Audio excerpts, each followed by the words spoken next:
Assalamualaikum dan salam sejahtera.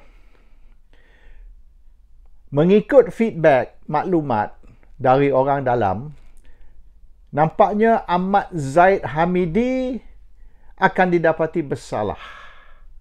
Susah Zaid nak terlepas dari charge dan beliau akan didapati bersalah dan akan dihukum. Ini mungkin akan berlaku dalam 3-4 bulan akan datang. Jadi bermaknanya by Ogos, September ni boleh dikatakan Zaid Hamidi is finish. Itu maklumat dari deep throat saya, dari orang dalam. Tentang Najib Tun Razak pula, pada peringkat permulaan sama. Orang dalam kata susah Najib nak terlepas. Tapi sekarang ni, oleh kerana maklumat terkini, pendedahan tentang Hakim Nazlan Ghazali, maka sekiranya peguam Najib ni cergas, pandai, ada peluang Najib boleh terlepas. Ini bergantung kepada peguam Najib lah. Mengikut orang dalam, dari segi pandangan mereka lah, insider punya view, ada strong grounds. Memang ada alasan yang kukuh untuk Najib terlepas dari charge ini. Ini kerana 3 sebab. Nombor 1, Hakim Nazlan Ghazali itu ada conflict of interest. Dia dulu peguam Maybank semasa SRC meminjam duit dari Maybank dan apa yang 1MDB buat, iaitu menubuhkan SRC ni cadangan dari mereka. Dan Nazlan peguam yang menasihati mereka. Jadi maknanya dia terlibat dengan penubuhan SRC dan dengan pinjaman SRC dan sebagainya. Jadi clear conflict of interest. Tak boleh elak tu. Dan walaupun ada usaha mereka pergi mahkamah nak cuba sekat siasatan terhadap Nazlan dengan alasan separation of powers. Isu separation of powers di dalam perlembagaan tu tak kena mengena dengan isu jenayah. Misalan, separation of powers juga melibatkan Raja-Raja Melayu, Sultan Agong dan sebagainya. Mereka tidak boleh campur tangan dalam urusan istana. Istana tak boleh campur tangan dalam urusan negara, politik. Tapi kalaulah seorang dari Raja Melayu melakukan kesalahan seperti membunuh dan merogol, ada mahkamah khas yang boleh mendengar kes tersebut. Jadi, separation of powers dari segi perlembagaan, bukan dari segi melakukan jenayah. Bila seseorang melakukan jenayah, mana satu raja ke agung ke melakukan jenayah, mereka tidak kebal dari tindakan mahkamah kalau sekiranya ini melibatkan jenayah. So, sama dengan hakim, separation of powers dari segi campur tangan. Mungkin campur tangan kerajaan dalam urusan mahkamah. Tapi sekiranya hakim tu penjenayah, melakukan jenayah, itu tidak memberi kekebalan kepada mana-mana hakim. So, that issue akan didengar di mahkamah tidak lama lagi dan mahkamah akan menentukan adakah tindakan boleh atau tidak boleh diambil. Tapi dalam masa yang lepas, sebelum ni, ramai hakim telah didakwa, telah ditangkap, telah di-charge dan sebagainya kerana kesalahan jenayah. So, in the past, ramai hakim yang kena tindakan diambil terhadap mereka kerana jenayah. So, takkanlah Nazlan Ghazali ni seorang dari beratus-ratus hakim, dia seorang dapat kekebalan semata-mata kerana ini melibatkan Najib. Isu dia 3. Satu ialah Nazlan ni conflict of interest. Satu lagi, Nazlan telah terima 1 juta cash di dalam akaun bank dengan tidak ada penjelasan selain dari ini untuk services perkhidmatan apa, dari siapa dan sebagainya tidak dijelaskan. And it's all in cash. Kalau benda ni legal, tak payahlah nak masuk cash di dalam bank untuk maknanya nak cover money trail. Yang ketiga tu ialah charge tu sendiri. Charge tu mengatakan yang duit ni dicuri dari KUAP, tapi yang sebenarnya kalau kita ikut carta money trail, the money trail chart, duit tu tak ada kena-mengena dengan KUAP. Jadi charge tu sendiri pun cacat, defektif. Jadi kerana conflict of interest, kerana boleh katakan criminality hakim tu sendiri dan juga defective charge, maka ada 3 alasan, 3 sebab yang charge tu perlu digugur, kes tu ditarik balik, dan sekurang-kurangnya satu mistrial perlu di-declare. A mistrial must be declared, and kalau nak retrial, bicara semula, perbicaraan baru terhadap Najib. So this case ni boleh dikatakan as good as dead. And kalau masih nak charge Najib, kena charge barulah, kes barulah.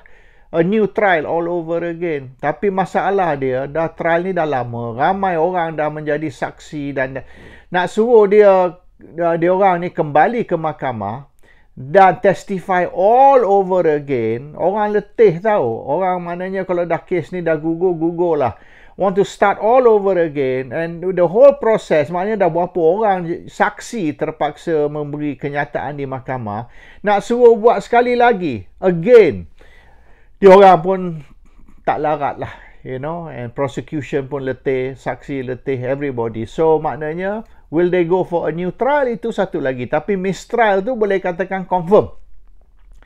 Najib's trial must be declared a mistrial, whether nak retrial ke tidak, ini bergantung kepada kerajaan. Dan sekiranya kes yang baru ni, the new charge, the new trial ni tidak begitu kukuh, kemungkinan AG tidak akan teruskan retrial. Sebab AG kena tengok juga winnability. Kes ni boleh menang ke tak boleh menang. Dulu dia ingat boleh menang. Dia orang ingat maknanya memang Najib sangkut. Tapi memandang kepada bukti baru, di mana banyak yang Najib dituduh, yang sebenarnya tak betul, kemungkinan retrial pun susah mereka nak tu. Sebab sekira retrial, semata-mata kerana nak retrial, tapi akhirnya Najib akan didapati tidak bersalah, bazir masa, bazir duit dan sebagainya. So it's a very dicey situation. Tapi bermaknanya Najib punya kes, ringkas cerita, Najib punya kes bukan macam kes Zaid. Zaid kes is clear cut, maknanya susah dia nak escape. Dan mengikut deep throat saya, maklumat dalaman, 3-4 months time memang Zaid is finished. Najib, however, dia kata nampaknya perkembangan baru ni 50-50 dan kemungkinan besar bergantunglah kepada tindakan lawyer Najib ni, peguam Najib ni. Sekiranya mereka tahu apa mereka buat, if they know what they are doing, kemungkinan besar Najib boleh terlepas. And whether akan dibicara semula dalam perbicaraan baru, charge baru, itu kena bergantung kepada AG. Kalau AG tak yakin kes baru ni, oleh kerana banyak maklumat baru, banyak bukti baru yang telah didedah semenjak charge yang pertama hari itu, over the last 3-4 years, a lot of new evidence has surfaced, kemungkinan bukan clear cut sangatlah kes ni. Lebih baik dia orang gugur saja kes ni daripada dia orang teruskan lagi 2, 3, 4 tahun dan akhirnya buang masa saja, Najib akan terlepas. So that is the current situation lah. Perkembangan terkini yang saya dapat dari sumber dalam, my deep throats dalam kerajaan. Dan memanglah satu cara saja Zaid Hamidi boleh terlepas, iaitu Perdana Menteri campur tangan dalam urusan mahkamah. Tapi oleh kerana banyak sangat fokus sekarang ni atas isu separation of powers lah, inilah, itulah. Jadi kerana dah timbul kontroversi baru ni, sampai dah dia orang sekarang ni masuk mahkamah. Nak cuba dapat ruling mahkamah tentang separation of powers, kemungkinan besar, bukan kemungkinan besar lah, saya boleh jamin susah Perdana Menteri nak campur tangan dalam mana-mana satu kes mahkamah, sebab ini akan menjadi satu isu yang bukan saja sangat-sangat kontroversial, tapi mungkin akan melibatkan Perdana Menteri dan kerajaan jatuh sekiranya isu ni bocor yang pejabat Perdana Menteri atau Perdana Menteri telah mengarah hakim atau mengarah mahkamah begini atau begitu. So this will make the PMO dan Prime Minister lebih lagi takut nak campur tangan dalam mana-mana satu mahkamah, kes mahkamah, baik kes Najib, baik kes Zahid atau kes sesiapa pun. So untuk keselamatan Perdana Menteri dan kerajaan, lebih baik dia orang terus distance themselves, jangan campur tangan langsung dalam mana-mana kes mahkamah. Jadi bergantunglah kepada lawyer, kebijaksanaan lawyer, how clever the lawyers are in getting this case settled. But in Zahid's case, sepandai-pandai lawyer pun susah nak lepas. In Najib's case ni, kalau lawyer, if they know what they are doing and they do a good job, Najib boleh terlepas dari kes dia. Itu yang saya tahu setakat ni, the latest news today. Besok tak tahulah, dia politik ni hari-hari berubah. Tapi as of today, that's the situation. So we'll see lah macam mana peguam-peguam Najib ni, langkah mereka, cara mana mereka bertindak seterusnya. And walaupun Chief Justice ni nampaknya very defensive terhadap Nazlan, nampaknya Chief Justice ni cuba pelihara Nazlan, tapi kalau kes ni clear cut, kalau bukti tu dah terang, dah ada, even Chief Justice Tengku Maimun pun susah nak campur tangan. Kalau dia nak campur tangan dalam, boleh katakan, kes yang ragu-ragu, kes 50-50, 50-50, bolehlah. Tapi kalau clear cut case macam kes Nazlan ni, susah Nazlan nak escape tuduhan terhadap dia, maka Chief Justice pun tidak berani nak campur tangan, sebab if she interfere, dia pun akan jatuh. Dan Chief Justice ni kita kena tahu, dia ni proxy Mahathir. Dan kedudukan dia pun tidak stable tu.